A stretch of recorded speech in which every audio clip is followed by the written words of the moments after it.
Disney, PIXAR, Storybook Collection.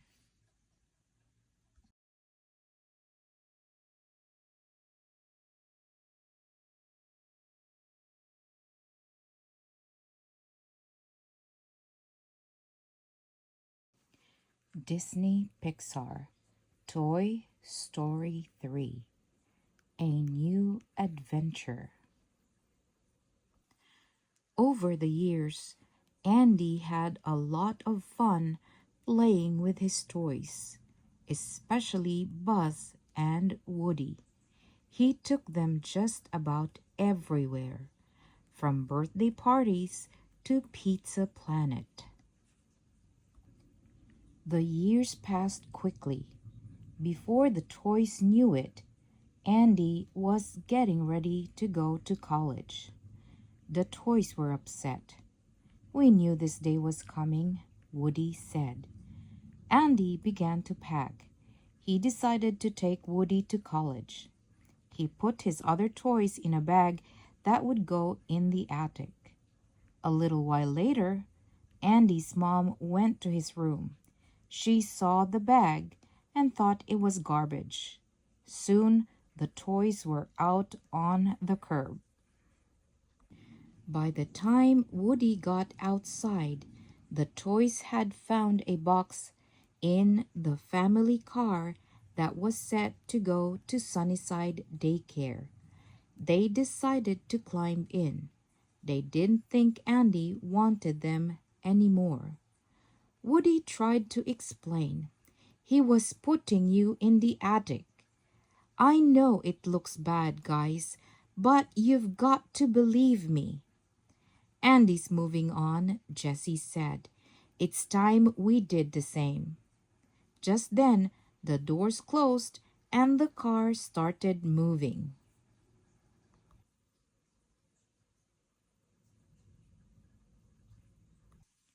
The toys soon arrived at Sunnyside Daycare.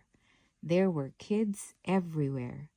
"We hit the jackpot bullseye," Jessie the cowgirl said. Soon a bear named Lotso appeared. "Welcome to Sunnyside, folks." Lotso seemed very nice. He explained that the toys would get played with every day. Rex the dinosaur couldn't wait for recess to end.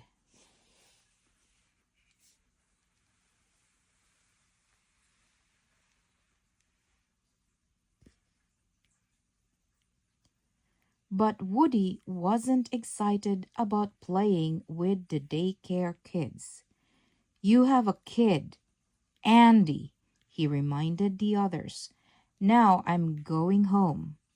The other toys wouldn't leave, though. "It's over. Andy is all grown up," Jessie said. Everyone but Woody stayed. Woody snuck onto the roof of the daycare center and tried to fly a kite back to Andy's. He fell into a tree, and a little girl named Bonnie found him. She took the cowboy home and introduced him to her toys. At Sunnyside, the kids finally returned from recess. Andy had always taken good care of his toys, but these kids were very young and played roughly. Soon, Slinky Dog Spring got all tangled up. Jessie's hair was used as a paintbrush, and Ham the piggy bank was covered with glue and glitter. The toys knew they had to do something or they would never last. Buzz went to see Lotso. He asked if the toys could go to another room where the kids were gentler. Lotso told Buzz that he could move, but everyone else had to stay where they were. But Buzz refused. He didn't want to leave his friends behind. Then Lotso and his gang pushed Buzz's reset button. Buzz didn't remember any of his friends, and he couldn't warn them that Lotso and his gang didn't care about them. When the toys realized they wanted to go back to Andy, Lotso and his gang appeared. Buzz was with them. Lotso didn't want the really young kids to play with him, so he made sure Andy's toys stayed right where they were by trapping them in storage baskets. Back at Bonnie's house, her toys told Woody what had happened to Lotso. A girl had once loved him, but when he'd gotten lost, she'd replaced him and didn't need him anymore. Lotso had never forgotten, and he never liked new toys. Woody realized his friends were in danger. He had to save them. He snuck into Sunnyside daycare and found his old pals. "We're busting out of here tonight," he said.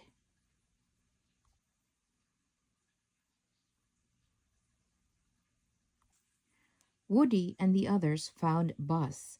They pushed a button on him and he went into Spanish mode. But he was on their side again. "Come on, El Bozo," Woody said. They snuck outside and made it to a dumpster. But Lotso and his gang were waiting there. All of the toys fell in the dumpster, including Lotso. Soon a garbage truck emptied it. Buzz hit his head and went back to being his old self. Andy's toys discovered a way out, but Lotso got stuck. Buzz and Woody knew they had to save him, no matter how mean he was. Once Lotso was free, the toys ended up on a conveyor belt.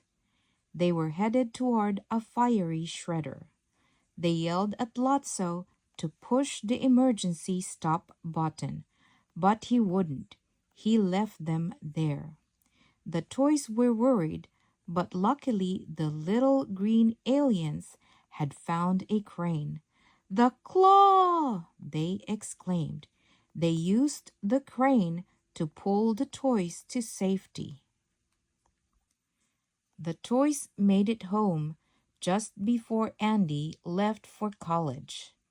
They all hopped into the box that was meant for the attic. Woody wrote a note on it, telling Andy to take the box to Bonnie's house. Andy showed Bonnie each of the toys. "I need someone really special to play with them," he said. Buzz and Woody watched as Andy drove away. "So long, partner," Woody said.